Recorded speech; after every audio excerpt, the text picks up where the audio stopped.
subliminal messages. Put a red circle around it, I spotted it. The next day, I woke up in my bedroom. It was snowing and raining again. I opened the door of my coffin and drank some blood from a bottle I had. My voice broke, but to be honest, I don't think it takes away from the immersion. And also, we're in Hogwarts and we sleep in a coffin. Wake up from my coffin, ugh, man. Let me take a drink of blood from my sippy cup.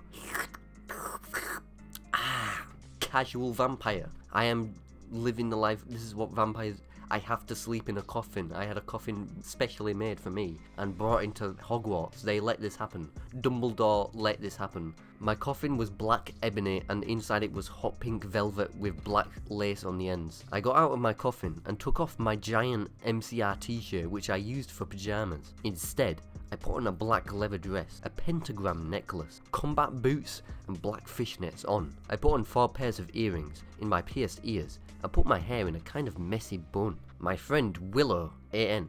Raven, this you! Woke up and then grinned at me. She flipped her long, waist-length raven black hair with pink streaks and opened her forest green eyes. She put on her Marilyn Manson t-shirt with a black mini fishnet and pointy high-heeled boots. We put on our makeup, black lipstick, white foundation and black eyeliner. OMFG, I saw you talking to Draco Malfoy yesterday, she said excitedly. Yeah.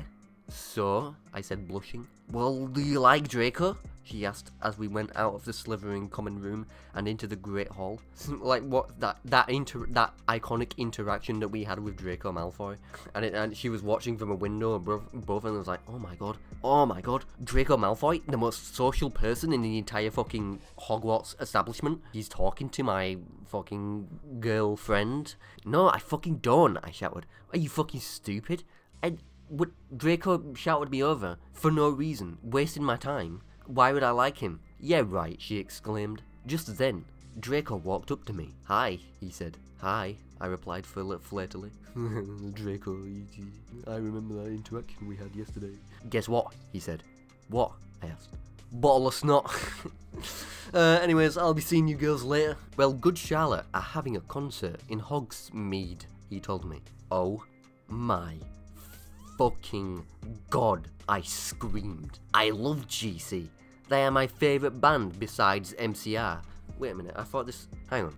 I thought this story was dedicated to MCR. Are you fucking traitoring Gerard Way? If Gerard sees this, he's gonna cry. You do realise that, right? He's actually gonna cry. Real tears. Well done, author. You've just made your one of your favourite bands cry. I hope you're happy. Well, do you want to go out with me? He asked. I gasped. He wants to go out with me? Draco Malfoy wants to go out with Ebony, what's her full name? With Ebony Daggers Dementia Raven Way? That's fucking unbelievable. And that's the end of the chapter. We ended on a big cliffhanger right there, guys. That was super intense chapter and story so far. So yeah, let's move on to chapter 3. AN. Stop flaming the story, prips, okay? Otherwise, Fang's two dagothic people for that good reviews. Fang's Egan Raven. Oh yeah, BTW, I don't own this or that lyrics for good trallet. Stop fucking flaming my story, dudes. If you're coming to this video, stop flaming my video, man. Stop disliking my video. This is a fucking good video, and I don't own any of the content inside it. X, multiple X's. On the night of the concert, I put on my black lace-up boots with high heels. Underneath them were ripped fishnets. Then I put on a black leather mini dress with all this corset stuff on the back and front. I put on matching fishnet on my arms. I straightened my hair and made it look all spiky. I felt a little depressed then, so I slit one of my wrists. I read a depressing book while I waited for it to stop bleeding, and I listened to some GC. I painted my nails black and put on tons of eyeliner. Wow, okay, hold the fucking phone. What just happened? So, you know, it's like this fashion show. We're doing this cool fashion, putting on our makeup and corsets and combat boots, and it's just like, you know what? I feel kind of depressed. I'm going to cut my hand off. This is an accurate representation of depression. This is depression in IRL. This is definitely depression. I went outside. Draco was waiting there in front of his flying car. Wait, a flying car? This is the future? This is a utopia? Oh wait, no, this is Harry Potter. There is a flying car, isn't there? Never mind. He was wearing a simple plan t-shirt. They would play at the show too. Baggy black skater pants, black nail polish, and a little eyeliner. AN. A lot for cool boys were it okay. A lot of cool boys wear nail polish and skater pants. Have you ever heard of e-boys on Dick Cock? Hi Draco, I said in a depressed voice. Hi Ebony, he said back. We walked into his flying black Mercedes-Benz. The license plate said 666 and flew to the place with the concert. On the way we listened excitedly to Good Charlotte and Marilyn Manson. We both smoked cigarettes and drugs. We're smoking cigarettes, drugs. Did you know Draco Malfoy, he's smoking all sorts of fucking drugs and shit. Can't believe this fucking guy. I looked up to him when I was younger. I looked up to Draco Malfoy, the best Harry Potter character. And he's out here smoking cigarettes and doing drugs. The influence this is having on our children is unacceptable. When we got there, we both hopped out of the car. We went to the mosh pit at the front of the stage and jumped up and down as we listened to Good Charlotte. You come in cold. You're covered in blood. They're also happy you've arrived. Wait, this is the song lyric, I think. The doctor cuts your cord and hands you to your mum. She sets you free into this life, sang Joel. I don't own the lyrics to that song. Yeah, same here. I don't own the lyrics to that song, but I will say I sang it very good, and I may as well be the fucking singer. So you can't copyright me for that. Joel is so fucking hot, I said to Draco, pointing to him as he sung, filling the club with his amazing voice. Suddenly, Draco looked sad. What's wrong? I asked as we moshed to the music. It's like a real emotional moment, and we're jumping up and down at the same time. Draco's crying and fucking moshing up and down. Hey, it's okay. I don't like him better than you, I said. Really? Asked Draco sensitively, and he put his arm around me, all protective. I don't know why he's protecting me. I'm not the one that's sad. Really? I said. Besides, I don't even know Joel, and he's going out with Hilary fucking Duff. I fucking hate that little bitch, I said disgustedly, thinking of her ugly blonde face. Jesus. Slandering Hilary Duff. But yeah, I guess whoever wrote this hates Hilary Duff. Hilary Duff, if you're listening to this and you're still alive, stop. The night went on really well, and I had a great time. So did Draco. After the concert, we drank some beer and asked Benji and Joel for their autographs and photos with them. We got GC concert tees. Draco and I crawled back into the Mercedes-Benz. Crawled back? Fucking, we've lost our legs, we have to fucking crawl back. Our legs got trampled on by all the fans. They cut our legs off with a chainsaw or some shit, I don't know. But Draco didn't go back into the Hogwarts. Instead, he drove the car into the Forbidden Forest. What? Draco, what are you doing? This is not the right way. This is not Hogwarts. This is the Forbidden Forest. The Forbidden Forest. The forest that is forbidden. Draco, did you not turn your sat-nav on? Turn your fucking sat-nav on. Look, tells you where to go to Hogwarts right there. Tells you the directions to Hogwarts right there on the screen. Draco, you fucking dumbass.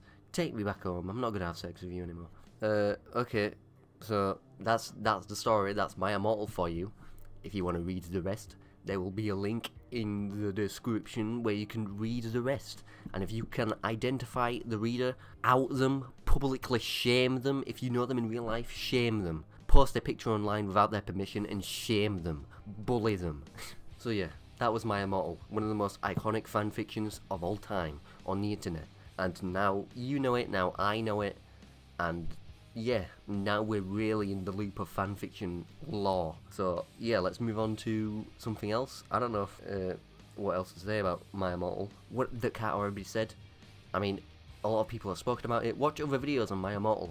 There's a lot of cool videos, conspiracies about the conspiracy of who the person who wrote it is, tracking them down.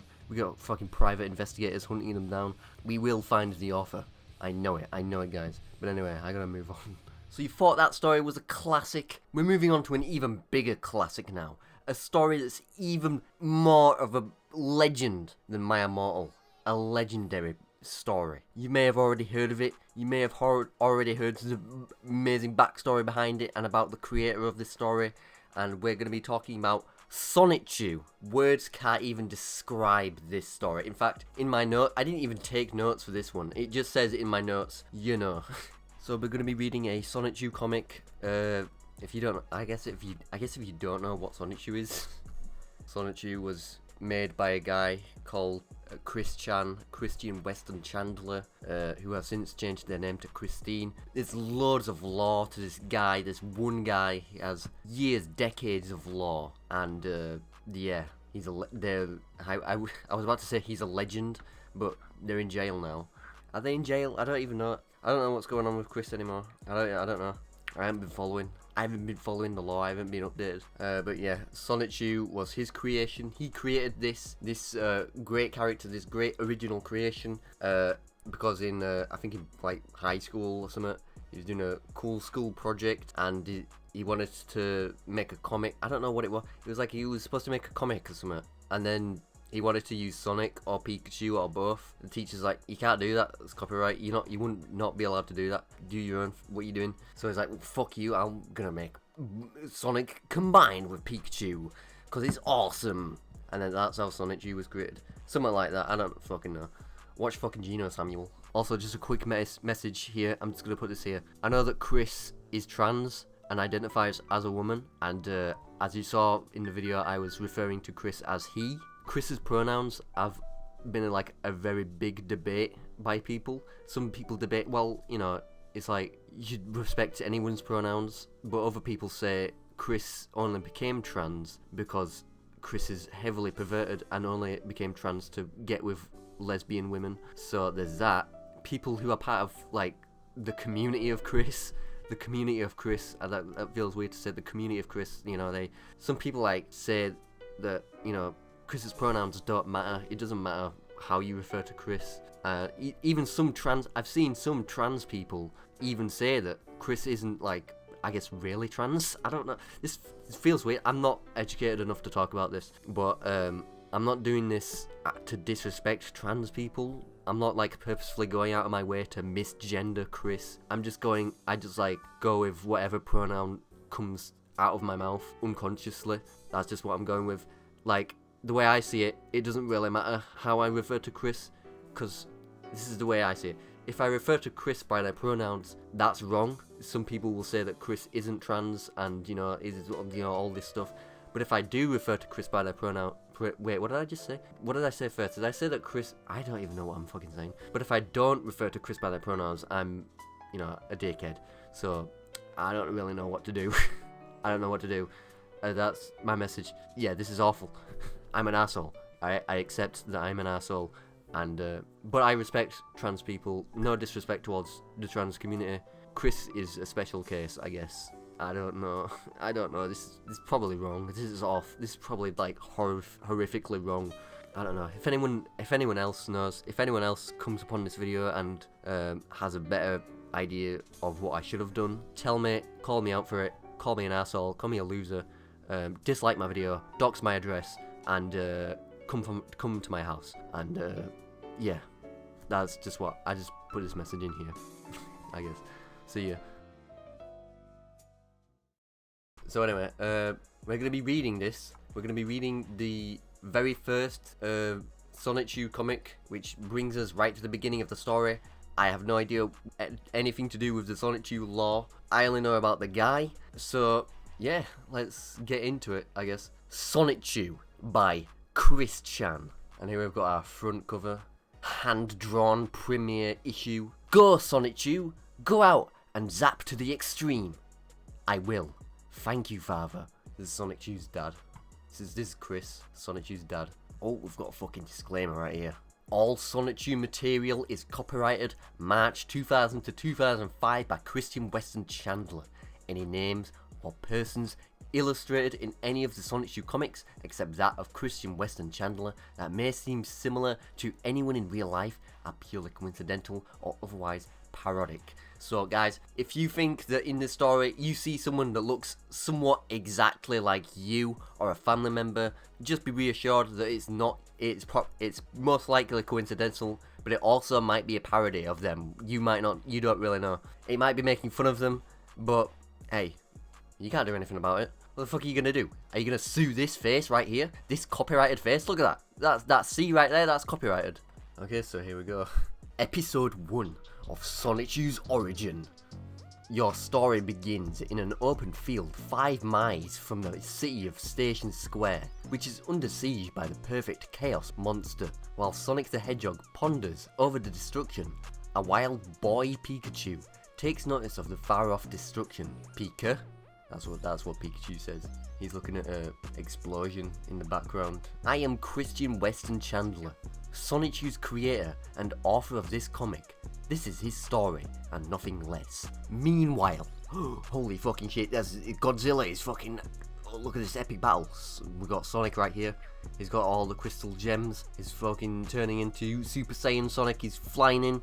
Sonic Pikachu's rushing in. He's fucking seeing all the action. He's gonna help Sonic fight Pikachu. I mean, he's gonna fight Godzilla. Oh, let's go to the next page. How do I fucking commentate over this? Pikachu's diving into Godzilla's mouth. No, he's shooting a fireball into there. Ouch! Pikachu, what are you doing? You just hurt Sonic. And then a rainbow happens 15 miles away. This thing, Girl Raichu. A rainbow flies over and hits Girl Raichu. What is happening? What is this? What is this up here? There's no colour in these 2 frames. And then Sonichu and Rosechu. This is Rosechu, the girl version of Sonichu. Wait, so is Sonic dead? Is Sonic and Pikachu dead then? Did they die because they merged together and created Sonichu? Guys, Sonic is dead? Sonic is dead and now a new character has taken his place, Sonichu. Get ready to see Sonichu in the next fucking Sonic game. Sonic is dead, he's over with. Get over it. At the cottage. Raichu, I saw the... Gasp! Who are you? Where's my Pokemon? Kel. I am your Pokemon. I was hit by a rainbow and now I have transformed. So I guess they keep their same consciousness, but Sonic, listen man, I don't know the fucking law of this, man. Oh my, You're as beautiful as a rose. As a rose? I need a new name. Since I'm a new Pokemon, you may call me Zapbud Rose Chew. What is this? I'm kind of lost, to be honest. I'm kind of lost where I'm at. What's going on? Also, I just noticed has Rose Chew got a Jewish cap on? Is she Jewish? Rose Chew prays to Allah? It's Sonic on the ground. Oh, what? Gasp! I've changed. Huh? And Godzilla's going at it. Is this Godzilla? I don't know who this is. The battle is on. I've got to help. Time to zap. That's my catch. That's Sonichu's infamous catchphrase. Time to zap. Then he zaps over there and he runs over and he jumps and he runs over the whatever this is. Is he on? Where is it? What is this? This is like red and white. Is this? I think this is supposed to be a building, right? I thought it was like roads or something, or the American flag. Meanwhile, what? Wait, we cut from Sonic. We cut from Sonichu to Sonichu. Okay. He jumps up. Thunder! Raw! Almost got him. Oh, I missed. He just exclaims, Thunder! That's another one of his iconic catchphrases. Raw! And then I can't tell what's going on. Did he beat it? Did he beat the monster? These guys are cheering his name. Look at all these guys right here. Sonic! Sonic! Sonic! Yay! Later. Wow. What a battle. Not only that, but I've received super speed. And what? Your Sonic, you had super speed, did you not? That's the entire premise of Sonic. He didn't have super speed before Pikachu morphed into him. And above all else, I am able to talk like a human. Wow. Or has the Pikachu... Sonic must be dead and Pikachu took over Sonic's body. Yeah, this is confirmed in this next dialogue box. And apparently, I look like that hedgehog I've helped earlier. From the shears, I guess his name was Sonic. Sonic the Hedgehog. I mean, I guess. I'm just assuming. They were chanting his name, and I guess I just gotta assume that his name was Sonic or something. It's just a wild guess. I just think his name is Sonic or something. I don't know, guys. I don't even know. Sonic had just about the same abilities as I do now, and I guess I am now a hedgehog now too. I am a new Pokemon. I am no longer a Pikachu. So with inspiration, I am now Sonichu. And from then on, Sonichu went on to make new friends as well as enemies, and he will use his abilities to stop evil and to save the world. Stay tuned for more zapping adventures of Sonichu. Hell yeah. Stay tuned for more zapping adventures. So wait, is that it? Is that the whole... That's the whole story. So that's the origin story of Sonichu. I guess Sonic is just straight up dead, gone, ceased to exist, and now Sonichu takes his place. As the creator of Sonichu and his world, I feel that I should take you on a trip to learn more. Besides, I promised my other hedgehogs as well, so let's tour my section of the cartoon world. Let's tour my section of the cartoon world. Let's dive deep into the cartoon world, into the cartoon realm of Sonichu. And this is all real, by the way. The Sonichu realm, it actually exists. It's a dimension. The dimensional merge is gonna happen. While Chris is in prison, he's communicating with Sonichu right now, and Sonichu is gonna come into our world. The comic title is Sonichu, in case you didn't know. By that, we man the saga of the electric hedgehog Pokemon. It is set in and around the city of Quickville, I can't speak properly, a vibrant community with good people, an average amount of cool places to chill at. I am the mayor. I run this place. If you ever think of coming down here and breaking any rules or anything, then just know I run this place. I am the mayor of this whole world. So yeah, don't even think about spraying graffiti on the fucking walls or anything. If you commit a felony in here, I will come down myself, and I will come with officers, and I will arrest you myself. I will put the handcuffs on you myself. Characters. This is Sonichu, the electric hedgehog Pokemon, and main character. Age 16 years. This guy's 16 years old. Hobbies: running, surfing, chilling, mostly outdoor activities. This guy, you know what he loves? He loves running, and he loves some surfing. He's a surfer dude. Hell yeah, brother. Hell yeah, my fellow brother surfer dude. Rock on, dude. And he also just loves a bit of chilling every now and again. Some outdoor activities. Hell yeah, bro. Hell yeah, my man. Hell yeah, my main man. Come surfing with me, bro. Surfing waves, bro. We're surfing waves. We're doing all sorts of cool, bruh. Surf it up, bruh. Surf it up, bruh. Other facts. He enjoys the scenery around him. His favourite colours are yellow and blue. And he enjoys popular music. And he loves Rose Chew. This guy likes popular music. I fucking hate him. I wish he would like very obscure music that no one's ever heard of, like Nirvana. So yeah, that's some other interesting facts. Let's move on to our next character. This character right here, Rose Chew, is a spunky. What the fuck does spunky mean? And very beautiful girl, electric hedgehog Pokemon, age 15. Holy shit. Yeah, a lot of things happen with Rose Chew in the future that is very questionable. Well, I mean, Chris is in jail now, so, you know. Hobbies: frolicing through the fields, shopping at Quickville Mall, and cooking. She's a woman, so she likes shopping and cooking. Her original trainer is the caring girl Kel. Rosie is Rose Chew's nickname, and she likes to pick flowers. Her favourite flower is the Zap Bud. She always keeps her heart saved for her Sonichu. And also, she's a girl, so she likes flowers. If you're a girl and you watch this, I'm gonna tell you what you like right now. You like cooking, you like shopping, and you like flowers. You can't say that you like anything else. Those are what you like, because you're a girl. And girl characters like flowers and that, yeah. So be more like Rose Chew. If you're not like Rose Chew, and you don't do all the female girl things, and you're a girl, yeah, sort yourself out, cause I don't think any man is gonna wanna date you. Kel is Rose Chew's Pokemon trainer. I have no idea who the Kel? Nate Cirque is the son of Team Rocket boss Giovanni. Here's Nate Cirque, and in case you didn't realise, Nate Cirque backwards is Christian. His name is Christian, so, you know, Chris likes to hide these little Easter eggs and stuff. So his name is, this is evil Christian. He doesn't have sex with his mum. And here we've got Black Sonichu, aka Blatchu. He's Sonichu's evil twin. He was created in Giovanni's lab from Sonichu's DNA with an accidental dose of cherry cola. He was made with cherry cola, and he's black. From the rainbow of Chaos Emerald energy, eggs were released to various locations around the world. They hatched into 5 more electric hedgehogs with special characteristics. When all the hedgehog Pokemon are together, they make up the Chaotic Combo. Here they are, the Chaotic Combo. That's kind of like an evil name for like the good guys, right? The Chaotic Combo. That's like the Suicide Squad or Sinister Six, right? Chaos. These guys are committing chaos. They are kind of evil characters, demented. I mean, look at Punchy Sonichu right here. Look at this fucking guy. This guy's evil. Punchy grew up in a dojo where he perfected his punches. He is also full of random access humor. He lost his tail in a brutal fight. Angelica Rose Chew. Angelica was raised in a church by nuns. Angelica is a believer, so she prays every night and day. She is usually at peace, especially while flying sky high. Bubbles Rose Chew. Bubbles was raised by a mother Swampert.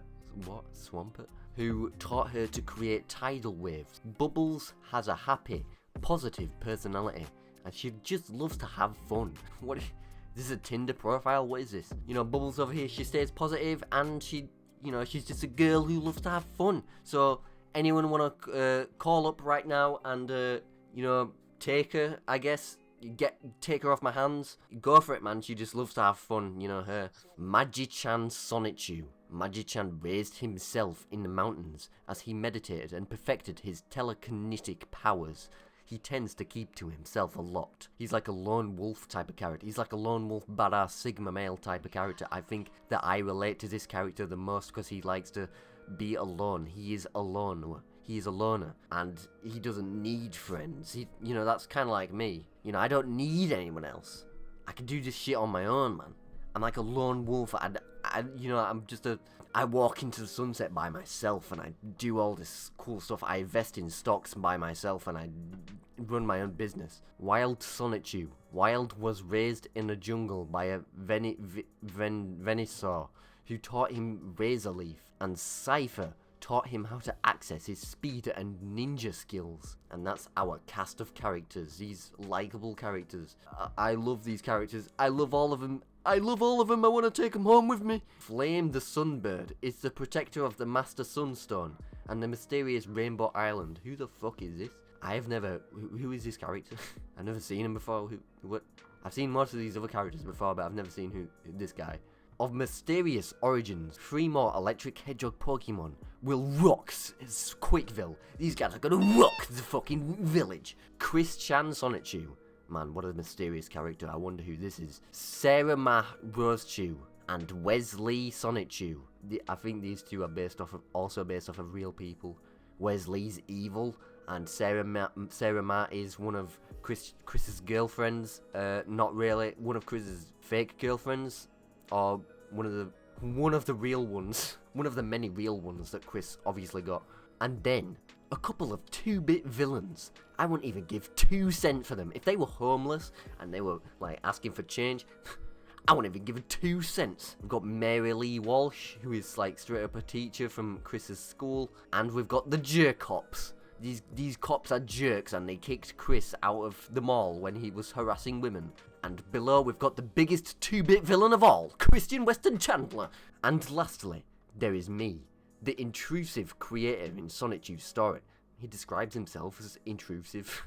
I mean, at least he knew, I guess. To describe myself in real life, I'd say I'm a very creative person. I enjoy playing video games, which are, of course, Sonic the Hedgehog and Pokemon. I mean, I guess you could have guessed that. And Animal Crossing. Oh, let's throw that in there, of course. Animal Crossing. I also like to build with Lego pieces, and I enjoy most kinds of music. I am also fascinated with the Transformers. I also play the Pokemon and Yu-Gi-Oh! Trading card games. Man, looking at it, reading and looking at this, you do really it really does feel like it was written by a child. It would be adorable if it was written by a child, but nah, it wasn't.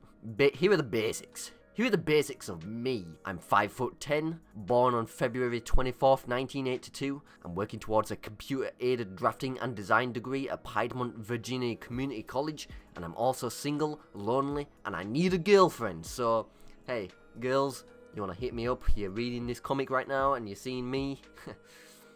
Hit me up. You know, hit me up. I'm willing to talk. I'm willing to have a nice conversation, and do some romantic stuff. So I don't know, give me a call here. My credit card is on the back of the comic. You'll be able to find my credit card. My credit card is on the back of the comic. You can use that to buy whatever you want, and you can also I don't know, maybe you can use it to find my address or something. You can come over to my house. Please enjoy the rest of this comic, and for more information on Sonichu, check out CWC's Sonichu site at http://sonichuchandler.tripod.com/quickson.htm, and also on that site you can also find my phone number. So girls, ladies, hit me up. So anyway, I guess we'll continue on with the next episode, Genesis of the Love Hogs. Here it is, episode 2. Let's continue with the comic. We've got Sonichu walking through the swamps. Oh, since my transformation, my new, bigger body needs more food than before, and nuts and apples can't cut it. It's been over a week now, and I'm so hungry. Not only that, I feel so lonesome. Like, I need to eat, and I need, companionship right now. It's getting fucking desperate right here. Look at this question mark right here. This is me. This is the insides of my stomach. Where's the food? That's the inside of my stomach. Where's the food? That just big question mark. Oh, you seen Rosechew? Huh? What the fuck? What the fuck is that? Whoa, look at how pretty this 15-year-old girl is. Whoa. Wow. And then she runs away. Where's she running off to? Hey lady, come back here. Fucking sprints after her. Come back here. Hey, where are you running to? 15 minutes later. So she lives in that cabin, huh? And with her trainer, maybe I can get a bite as well. What the fuck? Sonichu followed a girl home, and he's going to cannibalize all of them? He's gonna eat all of them? He's gonna kill them and eat them like fucking Leatherface. Did you have fun, Rosie? Ah, so. Well, come on in. I'm fixing some Brunswick stew. Since my transformation last week, I felt so lonesome because there's no other Pokemon like me to love. Wow. Rosechu and Sonichu, they're just like each other. They have similar circumstances. They have similar problems. Oh man, you know what? You know what I really hope will happen? I really hope that Sonichu and Rosechu meet each other so that they can sort out this situation, their lonesomeness. Like, I'm really hoping for this, guys. Oh, relax, Rosie. What about my Dragonite David? He's loyal. Oh, come on, Kel. David's just too big for me. I mean, his dick is just too gigantic. I mean, come on. I mean, you need to, like, you know, settle for average sometimes, you know, as well. Maybe even a little bit smaller. I mean, sometimes you just gotta settle for that. I mean, David, that guy, too big. Obviously, too big. Anyways, again, ladies, you know, you can have him. I don't want him. Well, can't say I didn't try. Hey, for all we know, your love could be just around the corner. Or right at the door. There's a knock on the door. What the just like she just said. I'll get that. And Rosechu is clueless. She's so dumb. She's so fucking stupid. She doesn't even realize. Hello. How may I? Hey, I'm just a wild one who hasn't eaten much for over a week. Can you help me out? I don't believe it. A handsome Pokemon who is got to like learn me about him. Come on in. Whoa. So, what's your name? Sonichu. My name's Rosechu.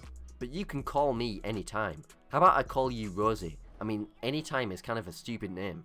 What the fuck kind of a name is anytime? Alright, anytime, I'll see you later. I'm out of here, man. Hey, Kel, we have a guest. That's my nickname. Boy, I thought I was the speedy one. Well, I think she's cute anyway. I mean, I may have thought that I was the speedy one, but I think she's kind of cute anyway, so you know. Who is it, Rosie? The stew's almost ready. And Kel, this is Sonichu. He wishes to break bread with us. Hello. Why is there so much space in the speech bubble? And what does break bread mean? Breaking bread. Wow, another hedgehog Pokemon and a male for Rosechu? Ah, this must be fate. She's dragged a fucking male in here. It's nice to meet you, Sonichu. Have a seat with Breezy. The stew's almost ready, Rosie. Entertain your new boyfriend. Entertain him.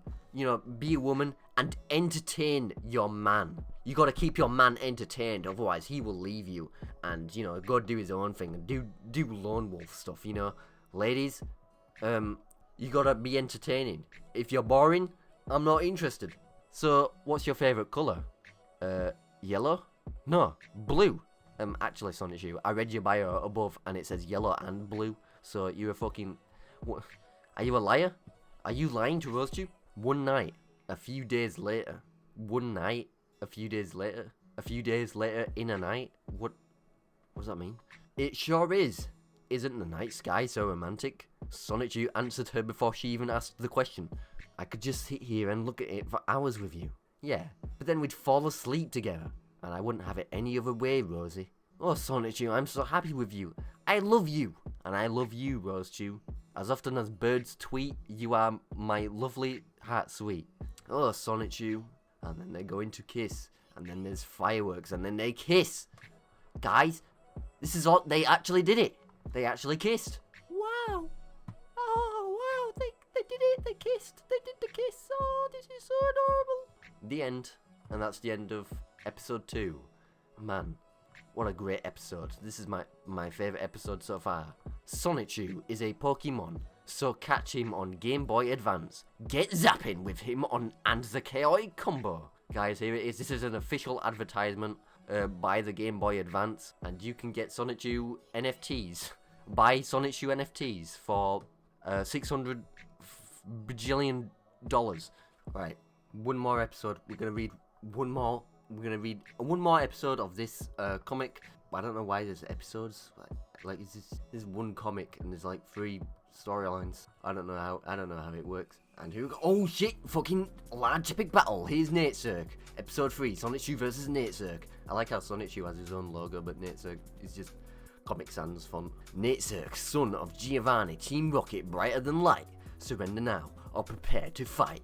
Please, Rosechu now. And then he's charging and he's fighting. Then we will fight. Zapdos, go! And here comes Zapdos. That's who that is. I can't believe this. Even after what happened. What happened? Is there some like law stuff that happened? How did we get here? Kel entrusted me to make sure Rosie didn't spend over $100. And now we've ended up here. She spent over $100 and now look what happened. God damn this woman. She's going shopping and she's spending all my money. Stupid bitch. This is what happens. Earlier, when Kel had to run some errands at Quickville Mall and allowed Rosie to borrow her credit card. At first, it was easy due to her willpower, but then with all the sales and coupons, $20 for this lovely bracelet? Wait, 75% off? Alright. Well, I'm not Superman. Yeah, it is straight up a woman thing. Woman loves shopping and she spends all the money and, all my fellow males out there, do you get this? I get this because I'm a male. Do you get this? Women, you won't get this. Click off the video now. Thankfully, Kel gave me cash for lunch. But how was I supposed to know that cheeseburgers had pickles? Ah, that salad was great. What's wrong, sweet Bolt?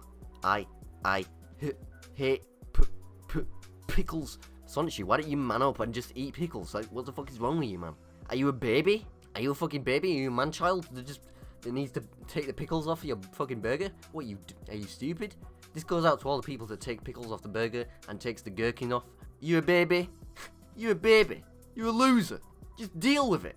And then, shatter. Here comes the bird, and she takes Rostu away. Help! Which brings us up to date. Please excuse me while I save my girlfriend. Sky uppercut, drill peck, mega kick, wing attack, double team. He's fucking made multiple of him. Sonichu imposters. See this guy on the left. This is clearly not the real Sonichu because he's a lot fatter. Sonichu isn't that fat, and he looks like Big Ed actually. He looks like Big Ed with no neck. And then the guy on the right, that's just a random guy in a fucking costume. Confused Zapdos. There's like millions of Sonichu. Final blow countdown. 10, 9. Oh, he sees his girlfriend. 8, 7. She's screaming like a girl. 6. I'm going to save you. 5. Saved you. 4, 3, 2, 1. And then he did it. He saved her. And Zapdos comes in and is like, hey, I couldn't miss out on this. And then some red thing happens to... Oh, right, he's taking him back in the Pokeball. Enjoy your victory now, Hedgehog. But we will meet again. And when we do, I will capture you for my father and Team Rocket. Let's go, Raikou. Fucking pussy, he's just run away. What do you mean? Enjoy your victory now? Bro, can't you just send someone else? You're on a fucking lion, can you not just send him? Try again. Stop being a bitch. Why are you running away? Hooray! Chris is there for some reason. Chris, where were you? What were you doing? You just fucking had your hands on your dick. Thank you, Sonichu. You're my hero, sweet Bolt. I was astounded with how you battled, Sonichu. You rock! Hell yeah, Sonichu, you rock! Thank you, Sonichu. All my favourite citizens of Quickville right here. Look at all these guys. As mayor of Quickville, I congratulate you on your victory, and I thank you for saving the day. Good job, Sonichu. Thank you. I mean, at least he's drawn himself, honestly, I guess. Looking a bit big, Chris. He actually gained weight in the fucking next panel. Look at him. He's slim here, then he fucking gets fat. What did he do? Did he just fucking eat Rosechu? Epilogue. Well, Sonichu, I feel like this comic book is my best work yet. I think so too, father. Wow, all this fantastic creativity. And you still are girlfriend-free? It bothers me too, but I never give up. I'll find a boyfriend-free girl around my age yet. Like, whoa, this comic is so cool. I think this is what I'm supposed to say. Hang on. Let me get my script up here real quick. Whoa, this comic is really, really good. What the fuck? This is really good. And this guy doesn't have a girlfriend? What? How can this be? This is impossible. Someone get this guy a girlfriend right now. A boyfriend-free girl for this guy right now. Someone around his age, of course. Well, I gotta go to Fashion Square Mall to try again. Good luck, Pop. And then his car's got an illegal license plate. Chris, I thought you're the mayor. You're supposed to, bro, you're gonna get pulled over. The cops are gonna get you again. He's gonna get arrested again. There he goes, with a grin on his face. In the end, he'll say, one girlfriend, please. One girlfriend, please. I would like one girlfriend, pretty please. Because he'll probably fail again. I'm proud to have a brave father who is so brave to fail. He's destined to fail. Thanks, Sonichu. I'm glad you have faith in your own father. Like, bro, even Sonichu has no faith. And that's it. That's all I'm gonna read of this comic book, this iconic comic book, Sonichu. If you want to read for more for yourself, go do it. Go read it. It's awesome. It's a very awesome comic book, and yeah. So I want to give a big shout out to Christian Weston Chandler. Big shout out to this guy. If you're a girl, go to his house and meet him. It'll be fun. You'll have a great time. Nah. You know why Chris Chan had sex with his mum? It's because all the women denied him. If you didn't deny him, then Chris wouldn't be forced to have sex with his mum. It's your fault. Whatever. I didn't really explain anything about Chris at all. But hey, I'm not the fucking guy for the information. Go watch Gino Samuel. Again, I don't have the information. What do you want from me? You want me to explain him? No, I'm not going to do that. But yeah, we'll leave Sonichu there and we'll move on to the next the next fanfiction. If I don't die before I get there, I'm going to move on to the next fanfiction.